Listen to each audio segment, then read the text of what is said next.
We acknowledge that Mount Allison University is located in Mi'kma'ki, the ancestral and unceded territory of the Mi'kmaq people.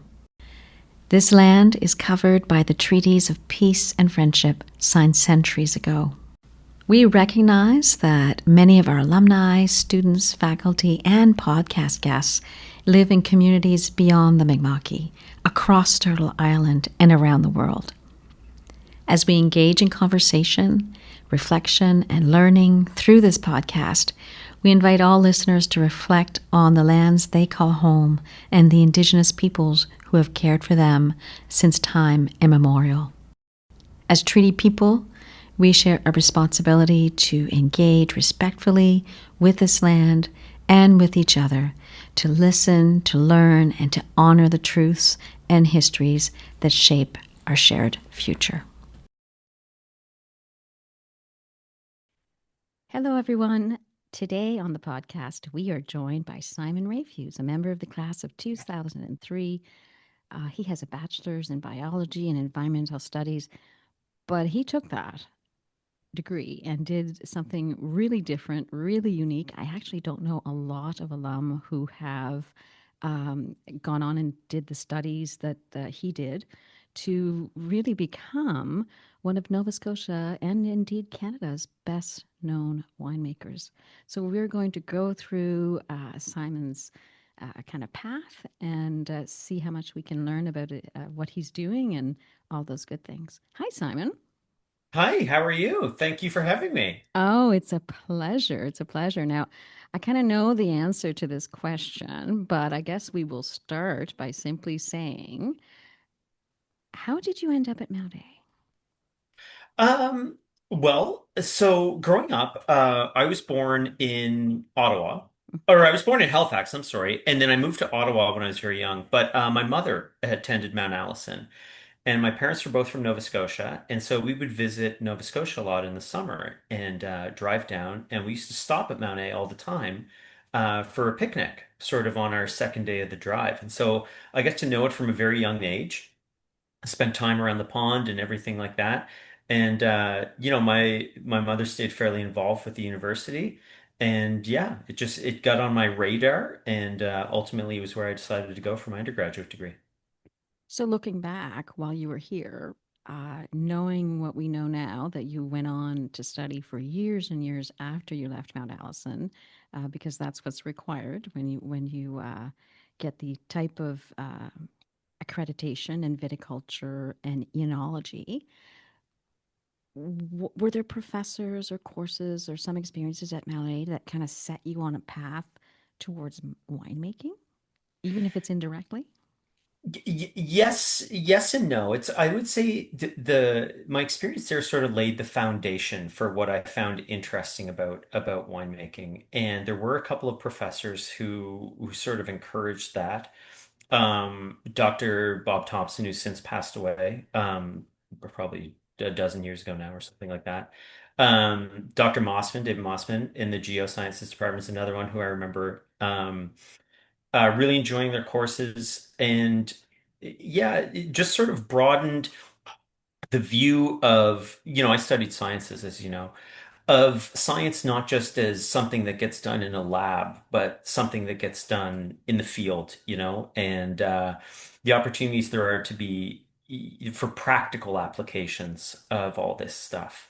And that's something that really inspired me kind of to follow my journey along and ultimately ended up here with me being a winemaker. But yeah, it was some things like that. And the accessibility of so many different things from Mount A that really sort of led me there.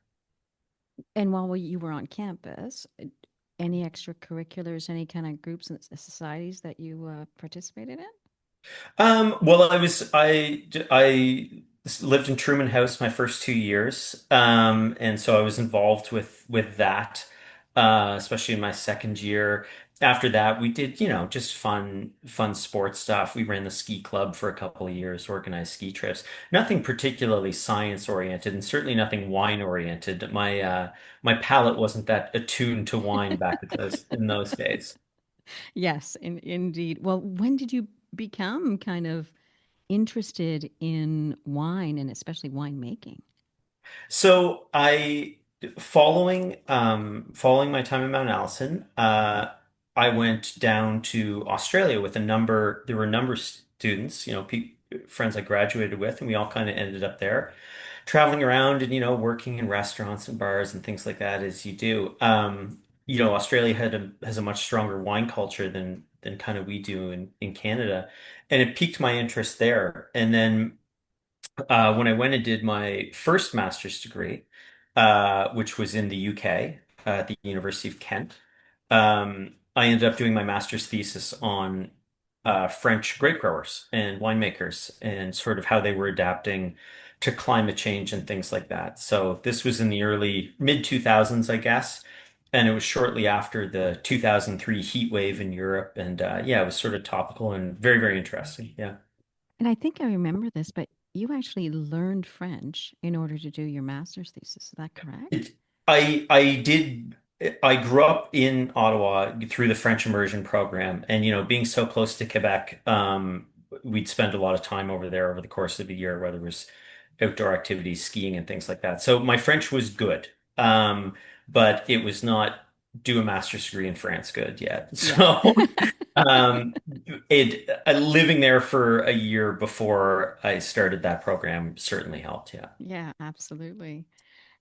So you've talked about how some of your Mountie experiences in the classroom and out of the classroom shaped how you kind of experienced your science degree. Um, in terms of wine and winemaking today, um, we know that you hold, both a master's in viticulture and enology from Montpellier, super gros, and then of course France's Diplôme National d'Onologue. I just came back from France for 3 weeks. One of the things that absolutely amazed me is, I mean, I know there are some people I know in Canada who know wine and can talk about it with some level of knowledge, but every single person in France can tell you about the terroir, that they live in, that they enjoy, the level of depth of understanding of wine and everything that goes into it is kind of built into being French. I found it fascinating. How is the how is it?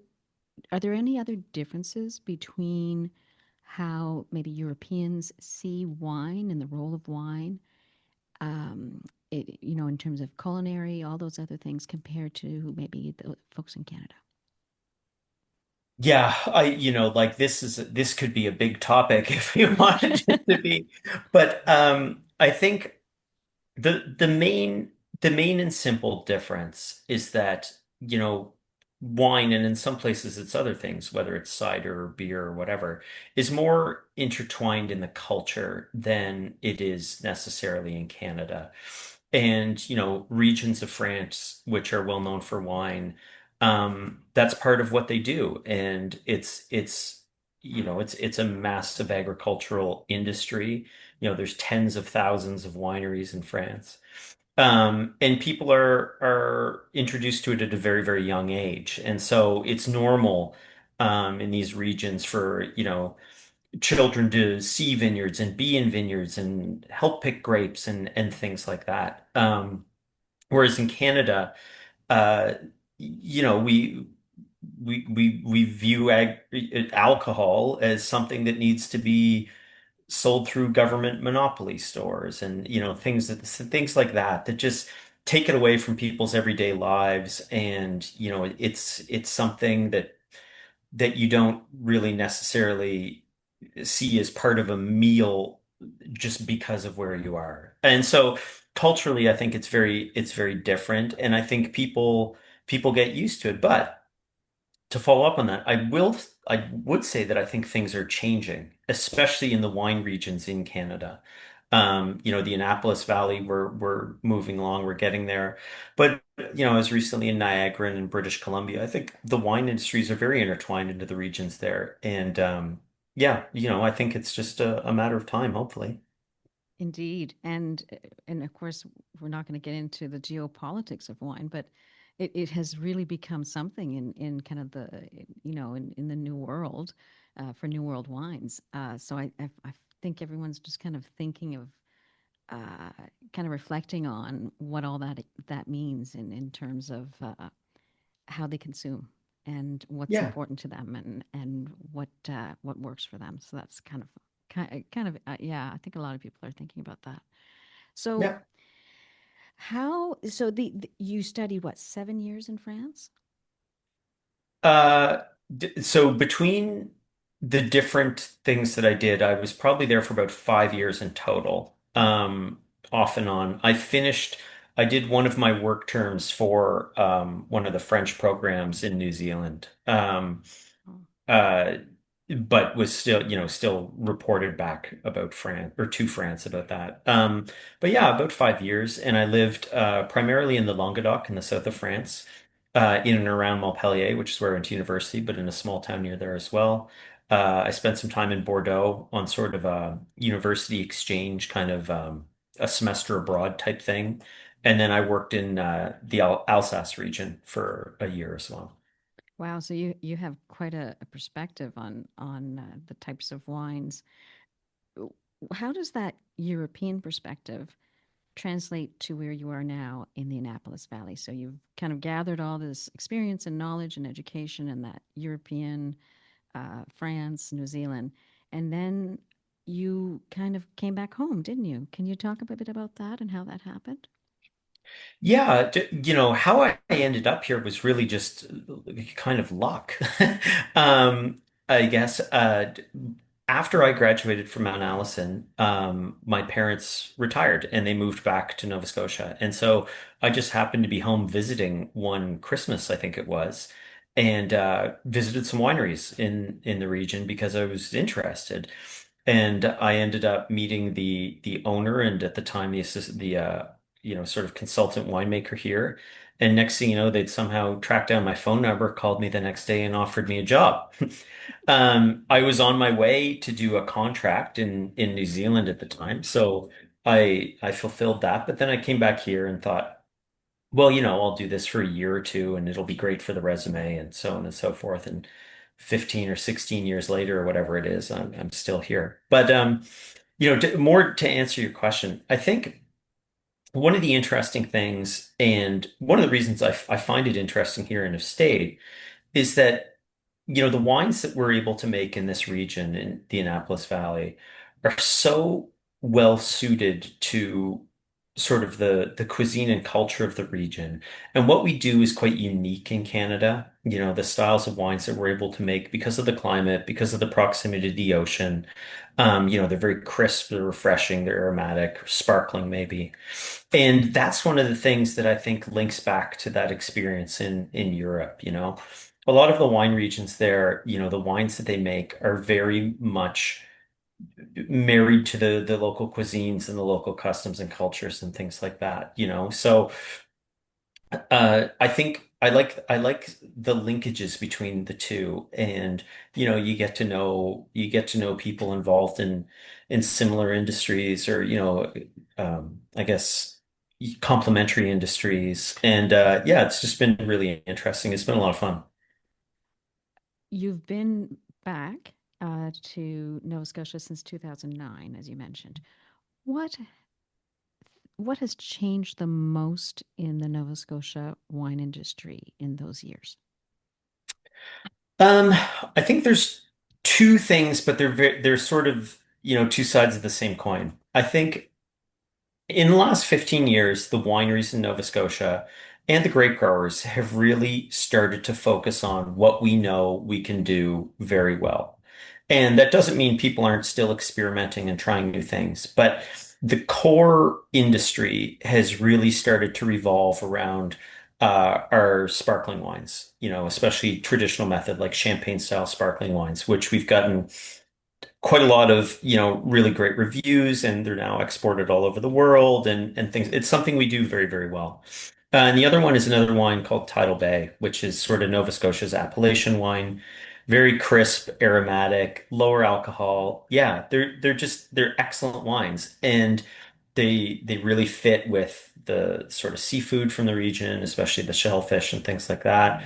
And it's the kind of thing, Nova Scotia is very much a tourism-driven economy. And when people come to visit here, nobody comes to Nova Scotia and starts talking about, wow, I really want to eat their hamburgers. They come and they want seafood. And our wines pair so well with them that when they start trying the wines, it's really additive to their experience. Now, if it just in like so that I understand in plain language, I guess, how would you describe Annapolis Valley terroir? What makes the sparkling wines like Tidal Bay so distinctive? What is it about? You've spoken a bit about the environment, but just in terms of the earth that the grapes are growing in. So there's the Annapolis Valley, there's a few different regions in it, and there's a few different soil types. But the most important thing to do with our terroir doesn't have is it's not earth at all, it's water. And that's the Bay of Fundy, sort of to me, it's kind of north and west right now. It's the Minas Basin, as a part of the Bay of Fundy, and it's the Atlantic Ocean. And those bodies of water influence our growing season by delaying sort of our bud break in the spring. We have a very late start to spring compared to many other wine regions, and they extend our harvest season into the fall. And with those tides and with that cold, cold body of water in the Bay of Fundy, it sort of regulates our temperature. Um, there's pros and cons to that. But the tidal flows and the water coming in and out, especially of the Minas Basin, creates airflow and things like that to protect our grapes essentially and allow us to ripen them in the way that they do. And because of that, because of our cool region and our relatively light soils, like we're based essentially on sand here. There's some areas that are a little stonier, some areas with a little more clay influence. But it's really that influence of those bodies of water that affects our wines and makes them so crisp and aromatic. That's fascinating. I had no idea. Wow. And yeah, and I could see the map of Nova Scotia and New Brunswick as you were describing that and the different bodies of water. We should put a plug in. I mean, you are Blomidon's winemaker. I am Blomidon's winemaker. Yeah, Yeah, indeed. I have been since 2009. That's right. But you also do a couple of other things, right? You also you teach. Is that Yep. correct? So what kind of teaching do you do and where? For goodness, I don't even remember how long it's been, but for a long time I've been involved in teaching part of the sommelier courses here in Nova Scotia. There's a component, there's an introductory course, which I don't do as much anymore, but there's a component of that which is winemaking, which I've taught for at least 10 years. Um, and it's nice to be involved, especially with people who are sort of starting their wine education and their wine journey. Um, to sort of give them a production side of it, like to understand that it doesn't just automatically pour itself into the bottle, that there's a whole process of growing it and making it and producing it that gets them there. Anyway, it's been a lot of fun, and yeah, I continue to do that. What do you want? What do you wish, I guess, every new sommelier to understand about wine when you're teaching them? I think that's a good question too. I think wine is something, of course people want to learn it.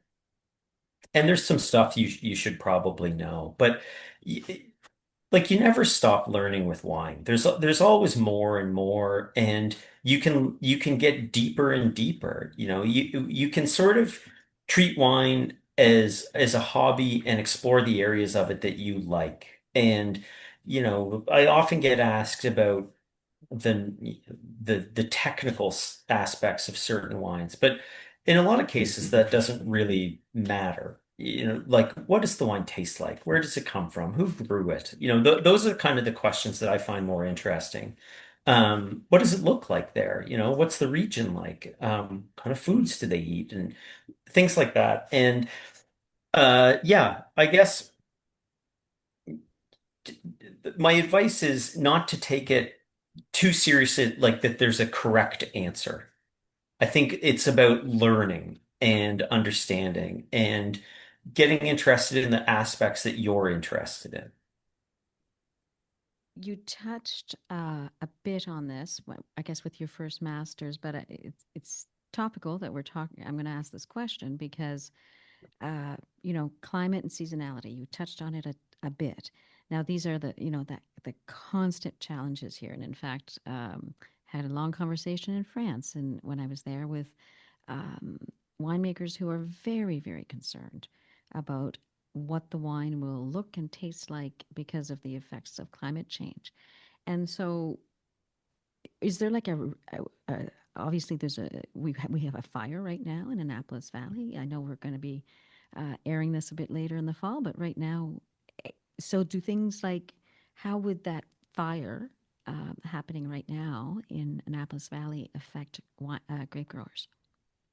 Well, it's certainly smoky. It's been Yeah. it's smoky today. It sort of depends which way the wind's going, of course, but that is a big concern. You look at regions like the Okanagan or parts of Europe where wines can become smoke tainted and essentially kind of ruin the whole vintage. I don't think we're quite at that state yet, but it's certainly a concern.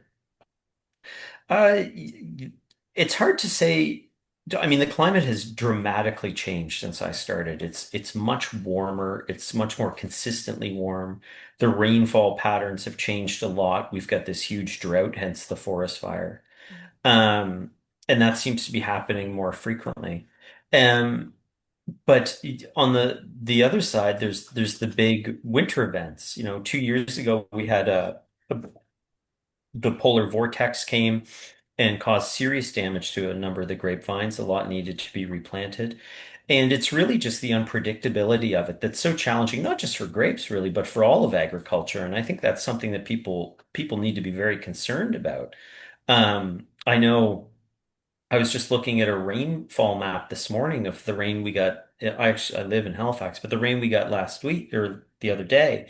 And, there was barely any in the valley, and the farmers are running low on water. They really could use some rain for their crops. Grapevines were lucky in that sense, in that they're pretty resilient to drought. But absolutely, it's a concern, and I don't know where we go with it. Part of that was what I studied way back when, but it's kind of trying to build resilience in our vineyard through management practices, selecting the right varieties, and making wines that are well suited to here, and not trying to push things into, kind of wine styles and categories that they don't really want to do. You're about 15 years in, I guess, in your career as a winemaker officially. What, i- in terms of kind of the next 15 years, is there something or a type of grape or some type of product that you would really love to begin doing in terms of, your goals? Is there something that kind of keeps you still kind of excited about, ooh, maybe we can do this, so let's try and do that? Without giving away any, wine Yeah, secrets. no. Yeah, it's funny with wine, like it's not necessarily new things that excite me, but it's doing the things we already do better. And I think that's as the industry matures, I think that's where the big opportunities are and the potential. Like we're a very small province, and Atlantic Canada is a small region, and there aren't that many people here, and there aren't that many people here who drink a lot of wine. But it's a big world. And there are people who are interested in our wines there. And what I'd love to see is us to produce more of what we do best and have that, reach out, kind of across the world, frankly. Like, we export some of our wines across Canada. We're going to start exporting to the UK. There's markets in Asia that have been interested and things like that. So, the things that kind of excite me are really just to do more of what we do best and see the industry grow and have all the good things that come for a region or that come to a region because of that happen. Oh, wow. That's fantastic. Yeah. So, it's hard to believe, but we're almost at the end of our time together. Um, what, in terms of, we've talked about the climate, we've talked a bit about the geopolitical stuff. Are there any other kind of barriers that you'd like to maybe see go down in terms of expanding wine exports, etc., from Nova Scotia? What is it that you think needs to happen to make that vision you just described happen? D- Yes, I mean some of this is very much politically relevant today, as we look at strengthening Canada as its own sort of entity. And the big one is really just the sort of the protectionism around alcohol sales in different provinces. If we could open up the entire country, and this applies to all kinds of industries, but alcohol is a particular one, and wine is a very important part of that.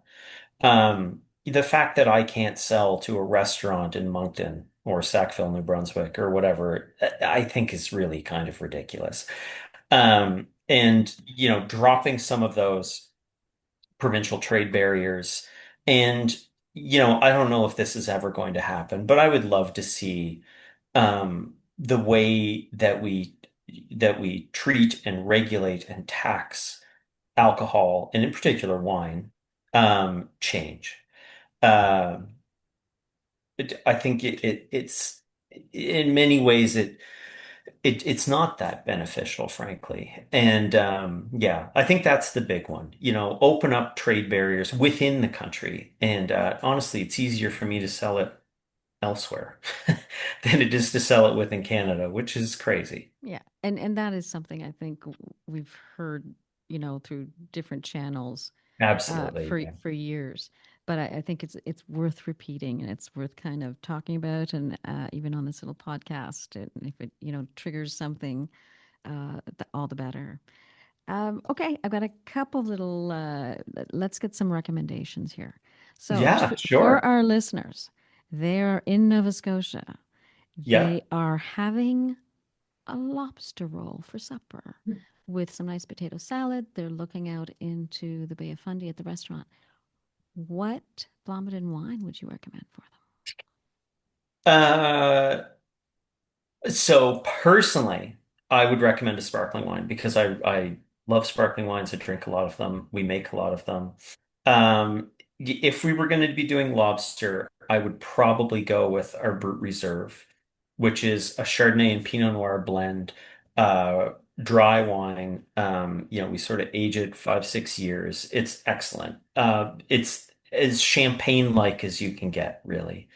If we were going to go still wines, there I would probably pick one of our Chardonnays, one of the still Chardonnays. Both are great wines and multi award winners, and I think that's one of the wines that we do exceptionally well in Nova Scotia. them? Nice. Now, what if you're not into seafood? You're at the same restaurant, but you want to order some beef, some steak, etc. What wine would you recommend? Well, so we do tiny amounts of a couple reds, but mostly our red wine is from a grape called Baco Noir that if there's any listeners in Ontario, they might be familiar with. It's really popular there. There's a little bit in British Columbia as well.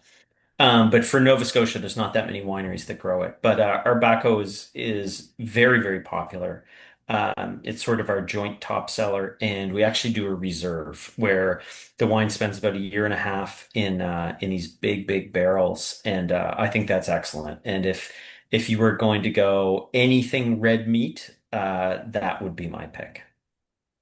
Final question. And this one is from our production assistant, Casey, who's a student here at Mount A. If you've never really drank wine and you think, I think I'd like to start enjoying a bit of wine, what wine would a beginner palate, where would you start? That's a great question. And I'm going to cheat a little bit because I find starting with one wine can be really challenging because, they're so different. I'd hate for somebody to try one thing and it not to be what they were looking for and be put off wine entirely. I think the best thing that you can do is if you're out at a restaurant or wine bar or at a winery or whatever, it's try a flight of wines, and then you can, if you have the opportunity to sort of say, lots of restaurants will let you have a little bit of sort of three different wines. And you can say, well, I really like that one, or, I didn't care for that one, or whatever. Then you can kind of give yourself a direction to head in with it. And from there, you start unraveling the threads and it'll go forever if you like it. That's great advice. So, Mr. Winemaker, do you also drink beer? Absolutely. It takes a lot of beer to make great wine. Ah, there you go. What's your favorite kind of beer? Oh, well, yeah. I prefer light stuff. I like crisp wines, I like crisp whites, red, sparkling, and I like crisp beer. I drink a lot of pilsners and lagers and things like that. Oh, wow. Simon, it's just been an absolute pleasure. Very informative, very interesting. I love that a biology degree at Mount A led to, you becoming a a winemaker and a renowned winemaker and a well-known winemaker in Canada and around the world. So thank you for joining us. Thank you for sharing your story. I'm sure all of our listeners will be running over the border to Nova Scotia to buy some of your wine Well, available in Amherst. now. Thank you, Simon. Merci beaucoup. Merci. Thank you very much. A sincere thank you to the executive producer and director of our podcast, Kay, who is the quadrant intern at the Alumni Engagement Office. A sincere thank you to them, and especially to the fine folks at CHMA FM Radio who have made all of this possible by allowing us to use their facilities here on campus.